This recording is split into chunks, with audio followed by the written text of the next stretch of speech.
Hello, and welcome to a new episode of He's Not Wrong. I'm your host, Chad D. I'm so very happy to be able to bring you a very special bonus episode today.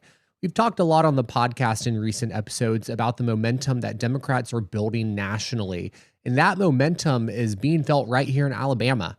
As we get closer to the midterms, new and exciting voices are entering races across the state. While his voice is not new, he has just entered the race to become Alabama's next lieutenant governor. Alabama State Representative Phil Ensler is joining us today after announcing his campaign for lieutenant governor just a few short days ago. I've known Phil for the better part of a decade now, and when I tell you there is no one I know who is more focused and committed to bettering their community than Phil Ensler, I mean that wholeheartedly. We cover a lot in this half hour that we had together, from his decision to run and his approach to speaking to all voters, to fixing healthcare in Alabama, and the legislative accomplishments that he's most proud of from his time in the Alabama State House of Representatives. So I will go ahead and shut up and give you Alabama's next lieutenant governor, Phil Ensler. Representative Phil Ensler, welcome to He's Not Wrong. How are you? I'm good, thanks. Doing well.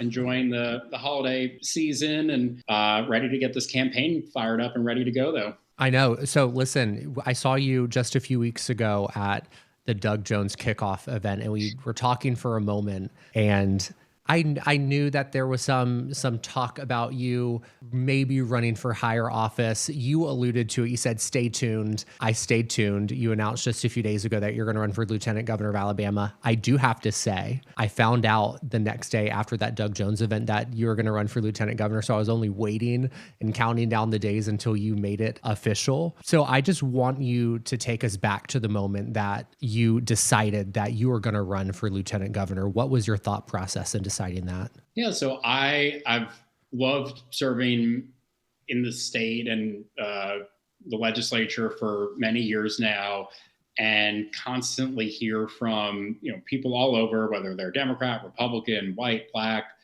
working class, affluent, who want to see the state do even better and want to see the state focus even more on the issues that they care most about, which we'll certainly get into, I'm sure, in the podcast.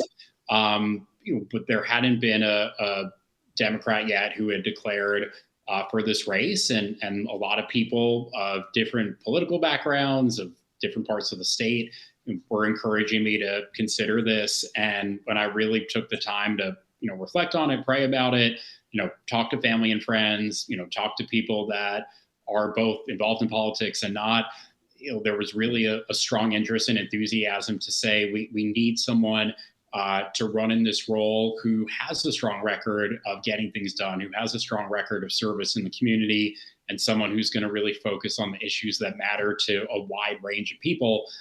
So the minute I heard about it and through those conversations, it just seemed like a really honorable way to continue to try to serve the state. And, again, after talking it through with family and friends, especially, reached the decision, and I'm really excited and really grateful for the outpouring of support ever since. When it comes to being lieutenant governor, and I'm going to ask this question to frame the conversation, there are so many people who have been either disconnected, they have not been involved, they just haven't been paying attention because the state has not been serving them, and they've given up on the electoral process. And so I feel, in talking with people and in comment sections and whatever on social media that I'm seeing, there seems to be somewhat of a misunderstanding of what a lieutenant governor does. And so say you're elected, hopefully, you're Alabama's next lieutenant governor. What things do you have at your disposal to make people's lives better? Yeah, so great question. So there are almost two parts of the role. There is the aspect of having what we would call the bully pulpit, of having the platform to advocate for different issues, to raise awareness about particular policies and particular needs in the state. So using the office, using the media to be able to talk about those issues that matter to people and advocate then for legislation that addresses those. So that's kind of the a little bit more of the ceremonial, a little bit more of the kind of public-facing part of it. But then the lieutenant governor presides over the Alabama State Senate. So as far as, and we can get really into the weeds of the rules and procedures, but the lieutenant governor has a lot of say or I should say a lot of say, but has some say over how debate takes place on the Senate floor, if there's what's called a cloture petition to end debate on a certain bill. So if there is a lieutenant governor in there who is more supportive of having vigorous debate, of having both sides be able to really share their views without, cloturing very quickly or cutting off debate, it would allow for a lot more of what I would say a fairer process on the Senate floor. And that makes a big difference in what bills get passed. And that could be everything from bills, from healthcare to voting rights to education. So there is an important role in ultimately what happens on the Senate floor and what then becomes law in Alabama.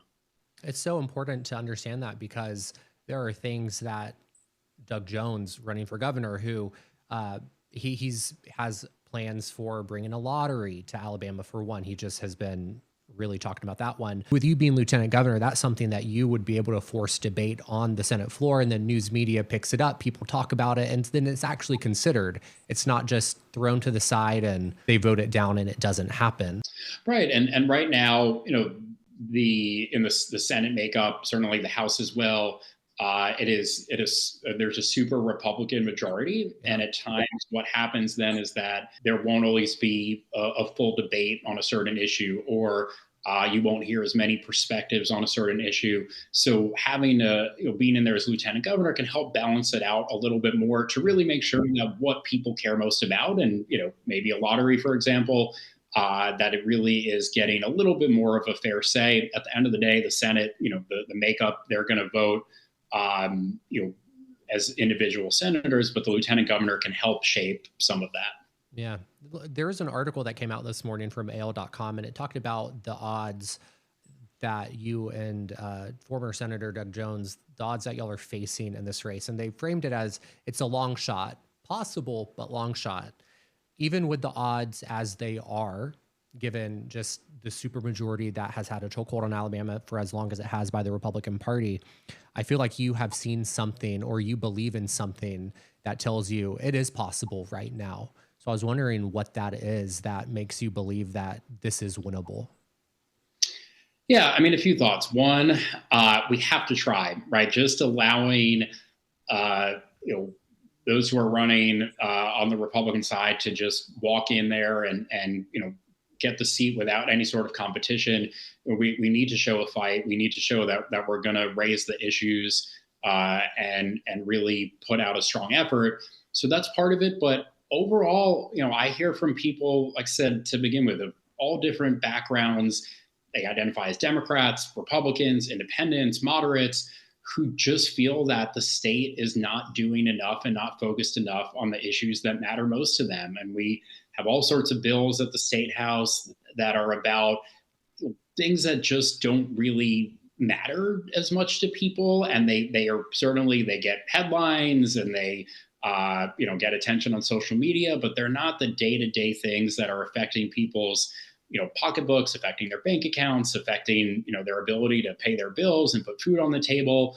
So knowing that people are frustrated with the status quo and knowing that the supermajority hasn't done enough to address their needs. Yes, it is an uphill battle. Yes, we know the odds in Alabama, but I am confident that with a lot of hard work, we can put together a strong coalition of voters, people of different backgrounds, different identities, and really give it a shot. Because again, the way things are right now are just not good enough for most people out there.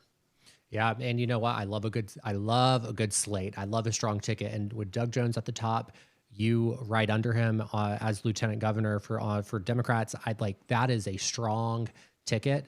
And I feel like having Doug at the top is really going to energize a lot of voters to go out and support not only for you for lieutenant governor, but all the down ballot races. And we have a lot of strong candidates down ballot in Alabama. So this feels very reminiscent of 2018's ticket. But this time I feel like there's a lot more on the line with how people are feeling the way our government's going, that I think it could really play in Democrats' favor later next year. But in order to run for lieutenant governor, you have to give up running for the state house seat that you currently hold.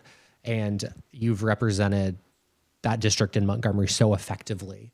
I'm wondering what lessons and experiences and values that you're taking from being a state representative into this race for lieutenant governor. Yeah, so the people in my district elected me to get stuff done and to propose solutions and then work really hard to pass those and to get those implemented. And I want to take that to a larger level where I'm able to do it statewide. And obviously, anything we pass at the legislature, that's not a local bill, impacts the whole state. But what I have found is that people from all over the state have reached out, with ideas and bringing concerns that they have. So being able to not just represent my district, but being able to now represent the whole state, would be a tremendous honor. And in my time at the legislature, I have found that as a Democrat, that I am going to stand up and fight when there are bad bills and point out why they're illegal or unconstitutional or bad policy. There's certainly been attacks on people's civil rights and voting rights and things that just, again, as I've said, are not the day-to-day issues that matter most. So I certainly have learned how to put up a fight and stand up against a lot of nonsense, but also then work across the aisle and know that in order to get anything passed, just the math of it is you have to have Republican support. Democrats on their own just don't have enough seats in the legislature to pass bills. So I have worked really well with Republicans where there's common ground, and we strongly disagree on a lot of things, but there's common ground on everything from public safety. I led the effort to pass a ban on Glock switches. Law enforcement were really concerned, particularly about the danger of these devices that convert handguns into machine guns. As someone who taught in Montgomery Public Schools and does a lot of work with young people, I know a lot of young people that have died from gun violence. So worked well across the aisle to pass that bill. There's a lot of common ground on mental health. I secured funding in the budget for a telehealth mental health program. Worked across the aisle to get funding for a community health worker program, so to reach more vulnerable residents. So there are all sorts of things that I've been able to get done while staying true to my democratic values and democratic values, while also then working well where we agree on things. And I would bring that same approach to the lieutenant governor's office. Specifically with that gun legislation that you mentioned, that's such a sensitive topic in a place like Alabama. And you really were able to manage that legislation in the way it came out to there's no negative press about it because it is common ground, but you would think that there would be a lot of negative press and there would be a lot of fear mongering because any bill, or at least the belief from a lot of deeply conservative people in Alabama, is that any bill limiting any access to any gun is a snowball, will have a snowball effect essentially against their constitutional rights. How did you approach that work? How were you able to reach across both sides and make gun legislation that made people safer happen in Alabama? That's a remarkable thing. Sure. Well, it took a lot of work and it took 3 years of me bringing the bill. The first year, it didn't even get a committee hearing or vote. The second year, we got it through the House. The third year, passed it. And what changed each year was that I spent more and more time meeting with colleagues, certainly not just in my own party and caucus, but across the aisle, and meeting with Republicans who were going to be skeptical of any sort of gun-related bill. Certainly, we're going to be skeptical of any Democrat gun bill. But I spent a lot of time talking to them, educating them, telling them what the bill did and didn't do. Taking their concerns or feedback into consideration. So having that open line of communication, but also, I worked really closely with law enforcement, and that's something that, Republicans often claim that, they're the ones that, support law enforcement and act as if Democrats don't. But this was an issue where I heard from police chiefs and sheriffs who said, these things are incredibly dangerous. They don't have any sort of recreational or self-defense purpose. They endanger communities. So working with law enforcement to, have sheriffs in a particular county call the legislators in their area and say, look, we support this from a public safety standpoint. And, of course, then the drive for me was how many families I heard from that were just so heartbroken and traumatized from gun violence, from losing a loved one. And a mother came up to me in my district at a neighborhood meeting, and she said her son had died from a gun that had a Glock switch on it. And she said she knew that a law would not bring her son back, but it could prevent the future loss of life. And that was always at the core of and the motivation and drive to get it done. But a lot of conversations, and that's again what I would do as lieutenant governor, to get things done.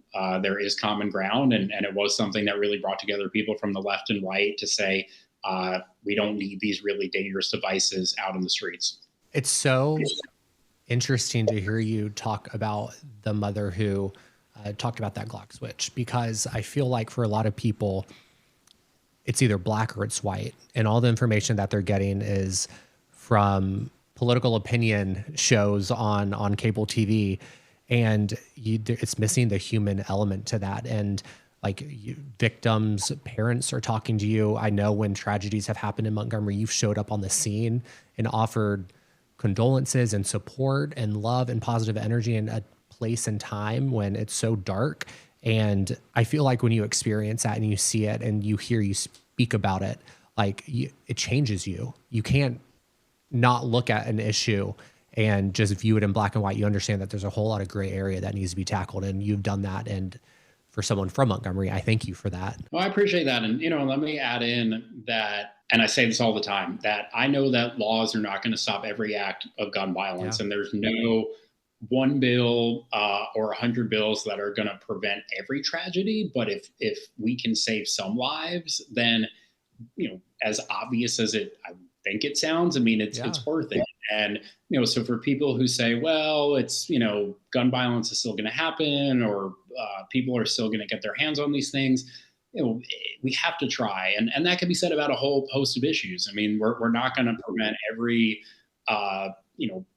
hardship or every bad situation or make everything perfect, but there are things that the legislature and the state can do that will help improve people's quality of life somewhat. And in addition to great community groups and churches and families. And I mean, it takes all of us. And I think in this campaign, or I shouldn't say think, I know in this campaign that's what it will take, that everyone doing their part to say, look, we want to do a little bit better. We want to focus on solutions. We want to focus on trying to save lives, whether that's from gun violence or healthcare related, mental health related. There are so many different ways that we have to speak to the things that people really are hurting about and feel most affected by.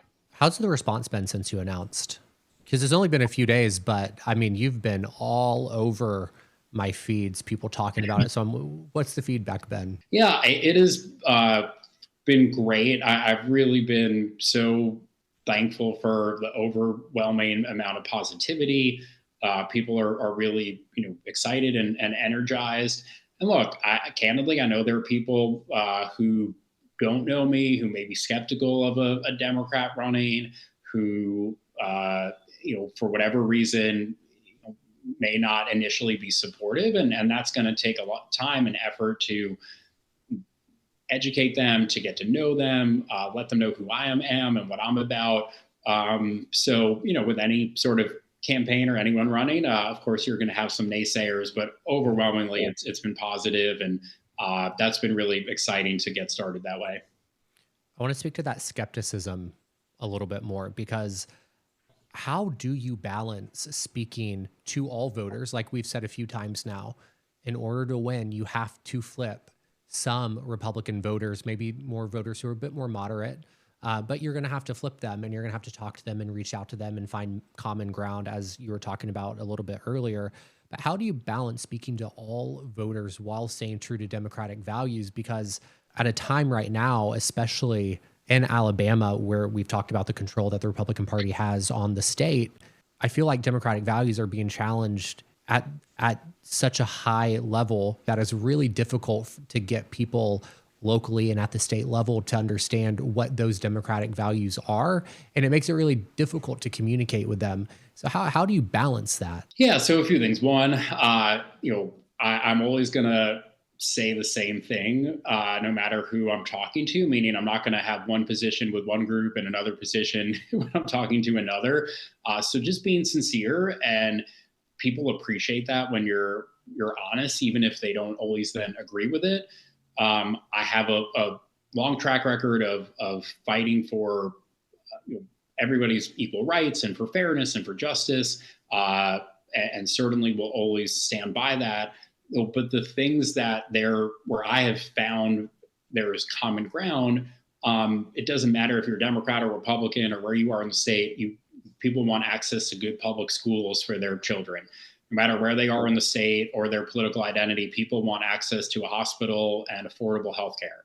No matter their political background, mental health is an issue that people face, and there needs to be more access to mental health services. No matter someone's political background, they may be struggling to pay their power bill or pay the grocery bill, pay college tuition, will pay a health bill, whatever it may be. So those things where yes, there's going to be disagreement on certain issues, but being able to say there is this common ground where we agree, and not on every single solution on how to address those things. I'm not going to sugarcoat it that it's this perfect area, but saying, hey, we're not going to see eye to eye on every issue, but this is where there is common ground. And can we work together on that? And then what I would add in is say that is the Republican Party and Republican leadership currently focused on those things? Are they proposing solutions to those things? And the answer is they're not, right? They're focused on all sorts of other, distractions and noise and just belittling people and demeaning people. And it's not working, right? It's not working for, it doesn't matter whatever someone's political background or race or where they live geographically in the state. The status quo is not working. So again, being true to who I am, and I'll add this in. I after college, I was a public school teacher here through Teach for America. What drives me most are opportunities and supporting young people. That's not a Democratic or Republican issue. I think we can all say, caring about our young people is something that's really important.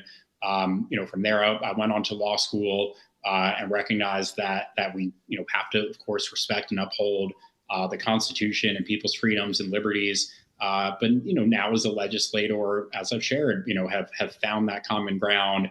While also speaking out, for people when there are wrongs and injustices, and I'll continue to do that.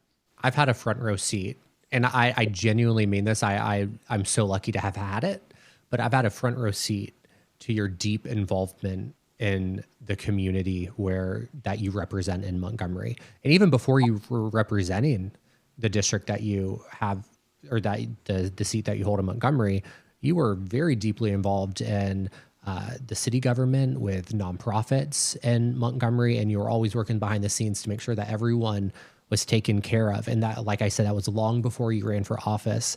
And the commitment to service is something that it's obvious that it's a calling for you. I had Hope Walls come on to the podcast a few weeks ago, and she made a comment about how running is a privilege and how not everyone has access to a safe community or to a sidewalk to make sure that they aren't running in the road, that they have the money to buy the equipment that they need to take care of their joints, and that they have health care to take care of them if they do sprain an ankle. We then parlayed that into how having a sidewalk in your community or having a playground is a form of economic development, that businesses and people want to move to communities that take care of their citizens. And that was a part of a bigger conversation about how important it is to be involved in your local community, because a lot of decisions that are made at the local level are what impact people immediately. A lot of these things that we hear about on the news, as you know, they might not affect us for a year or two, but the things that happen locally can affect us the next day.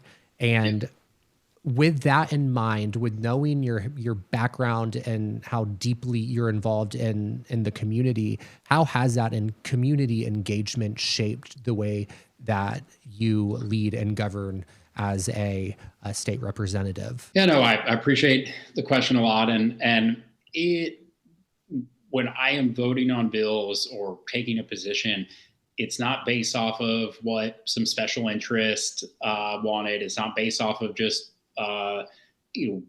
what one person said or tried to get me to do. It's based off of what have I heard from residents in the district. I love going to neighborhood meetings. People get very specific about, what's happening on their block and with sidewalks or trash collection. But those are chances to really hear from people and hear what matters most to them. And that's really what has shaped and informed then the positions I take at the legislature and what I advocate for. And keeping in touch with those people, it is a constant reminder that I'm not there just to play political games. I'm not there, just to go to receptions and wine and dine, but I'm there to serve the people. And to your point, about it being a privilege, it really is a privilege to be a public servant. And there is a difference between a politician. A politician will, say all sorts of things to get elected and, maybe only show up when it's campaign time, but public servants are people that are there day in and day out. The last thing I'll say about it is having, been a teacher in Montgomery Public Schools and I still work very closely with young people. They're constantly watching me and watching my example and watching, am I still the same person that I was when I was their teacher at 22 years old? They're watching to see, am I consistent in my actions? Do my actions back, my words? And particularly having young people that are watching me, that makes a huge difference in how I approach them public service, knowing that I don't want to let them down. And I want to make sure that they know that I'm always someone of integrity and sincerity. I really believe in the idea that you have to hear something 7 or 8 times. And I believe it, like I should believe in it, because I think that's like a scientific fact, like they've studied that. But you have to hear something 7 or 8 times in order to make it a habit, to make it stick, to be able to recall that information. So this is a question that I love asking certain guests that come on the podcast, because as I've said in the past few episodes, the A storyline is I'm not wrong. And the B storyline is always how important it is to be involved in your community. And from your perspective, what advice would you give to people who want to get involved in their communities, but they don't know where to start? Yeah, great question. It can be overwhelming at times how many issues there are, and it can feel like, there's a need for youth mentorship. There's a need to address homelessness. There's a need to address mental health. All these different things. And what I would say is starting somewhere, right? Not trying to fix every single issue and feeling like you have to tackle it all, but saying what is one thing that I'm really passionate about. And then, can start as simple as Googling, seeing what nonprofits there are and volunteering some time with them. It could be if, people are passionate about working with students or youth, reaching out to the school district. And I share this advice, particularly with young people that want to get involved, is to say social media can be great to get the word out, to energize people, to mobilize people, but make sure you go beyond that. Make sure you're doing something hands-on. And that's where, getting plugged in with existing nonprofits is, don't get me wrong, if someone wants to start a nonprofit or start a program, if there's a need for that, that is great. And I don't want to discourage that, but there are a lot of existing entities, and getting plugged in with them is, I think, a really good way to start. One of the major issues that we are seeing in Alabama, as I know you're aware of, is the issue of healthcare. And we're seeing it play out on the national level by Congress not renewing the subsidies for the ACA tax credits, and going to, in a week away, people's premiums are going to start skyrocketing. There's been some instances where people were signing up here in Birmingham and their prices quadrupled. And that is horrible. And already you have rural hospitals closing, and that puts people at risk because they might not have the means or the ability to drive an hour and a half if they have a heart attack to the closest major city that has a hospital that can treat them. In Montgomery right now, there's a lot of challenges going on with keeping Jackson Hospital open. Just with how complex this issue is, how will your campaign, and if you win being lieutenant governor, how will you address healthcare access and that stability moving forward? Yeah, so it is crazy that Alabama has not expanded Medicaid. And there are all sorts of, terms for it, closing the insurance gap,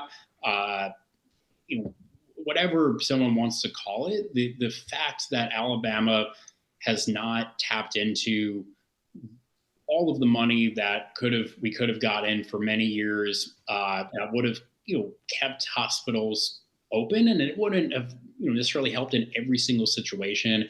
There are other issues and challenges that come when populations decrease, and there's maybe not enough of a base of people in a particular area to keep a hospital operational. But expanding Medicaid would have and will make a big difference. So as lieutenant governor, I certainly would continue to advocate for it, and then work very closely with the governor, to implement or to enact Medicaid expansion. And it's something where the legislature doesn't have to do it. The governor can do that by working with the federal government. So I would certainly advocate for that, and work closely with the governor to craft a plan, and other stakeholders to come up with a plan that we can actually then once and for all have Medicaid expansion in Alabama. So that's one. But certainly then, working on there are different ways to have, kind of rural hospital funds through the state budget. There are different ways to address it beyond just Medicaid expansion. When it comes to Medicaid expansion, isn't that money already set aside? Like it passed when the ACA passed, that money was already allocated and set aside. So it's not like they're spending more because it's already been allocated for. But I feel like there's this messaging issue in Alabama that's making people think that it's going to make the deficit go up when it's like the deficit already accounts for the spending that's set aside. We're just not touching it. Am I right on that? Yeah, so it's 90. So the federal government would cover 90%. So the state has said, oh, we can't afford the 10%. But the economic reasoning, though, or the logical reasoning is that if you have hospitals open, they're employing, technicians and janitors and doctors and nurses, that's then good for the Alabama economy. That means then people have jobs, they're spending money. That means then that those tax receipts are coming into the to the state government. So that 10% would essentially pay for itself. So right, it is a disingenuous argument, to say the least, that the state can't afford it. And I would say, what is more important than spending money on healthcare? We're literally talking about people's lives in a state that claims to be so pro-life. There is nothing more pro-life than keeping hospitals open and helping save lives. So, even if the state has to pay that 10%, which again would essentially cover itself, but I can't think of a better use of funds than money to keep hospitals open and help people's health and lives. If Kay Ivey can find the money to open that mega prison, the money exists to pay that 10%. That's my final thought on that one. We're in the final few questions here, and I'm conflicted because, as we talked about, the Republican Party in Alabama has a chokehold, and they've had a chokehold on the state for so long, and it's a disservice to the people who call Alabama home. And we see in purple states that right now, as of this past November and all the special elections that are happening, we've seen that progressive populism is winning. I would like to think it could win here. I don't think it can at this point. I hope we can get there someday. But there are a lot of Democrats who I've come across in Alabama and on social media who refuse to vote for anyone unless they're an identical mirror image of like Zoran or AOC. And like I said, I think we can get there one day. I think we have to prove that we can elect a Democrat to statewide office before we can really talk about progressive politics in the way that a lot of people would like us to. If they don't change their thinking, I view it as that they're ensuring a Republican is going to win in the midterms for the office that you're running for governor. So I want to know what you have to say to the people who might not view you or Doug or anyone on the ballot as not being progressive enough. Yeah, I think to your point, we have to look at the big and full picture. And when the choice is between a Democrat who stands for the vast majority of things that progressives, and other Democrats stand for, maybe there's some disagreement on certain issues. So taking that versus a Republican who is very antithetical to their progressive beliefs, a Republican who has assaulted civil rights and women's rights and LGBTQ rights, and on and on. When it's a choice between the two, I would urge people, all right, if you sit at home or you don't vote for the Democrat, you're going to end up then with something way worse and way more extreme on the other side. So we're a big tent party. We are not going to agree on everything, but on the whole, what we stand for is certainly more inclusive than, say, sitting at home and letting a Republican stroll in. So, to people out there who may not agree with me on everything, I would say look at the full and big picture, and think about what the consequences are of continuing to have just Republicans in these roles. Looking back on your time as a representative, what moment are you most proud of? So I'm going to have to say two, and I'll say them quickly. Certainly passing the Glock switch bill, just knowing how much of an effort that took, and knowing that is saving lives. Hundreds of these devices have been confiscated, and that certainly has led to preventing some tragedies and saving lives. So that's one. And then we got this past year funding in the budget for the mental health telehealth program that's going to go to school districts to help with young people, knowing that may prevent suicide, that is going to help young people that are going through mental health challenges. I'm really looking forward to seeing that implemented throughout the state. And final question, Phil, what are you not wrong about? That bread pudding is the best dessert. I cannot find bread pudding on a menu that I will not order and have not liked. There are all sorts of other great desserts out there, but I am not wrong that bread pudding is the best dessert you can find. You don't think bread pudding just tastes like soggy bread? I don't, especially if you add some like ice cream or whipped cream. It just, to me, that is like pure happiness. Phil, we're going to have to circle back. And I'm going to say, and in addition to bread pudding, I'm not wrong that we can win a race by bringing together people of all different backgrounds, whether they like bread pudding or not.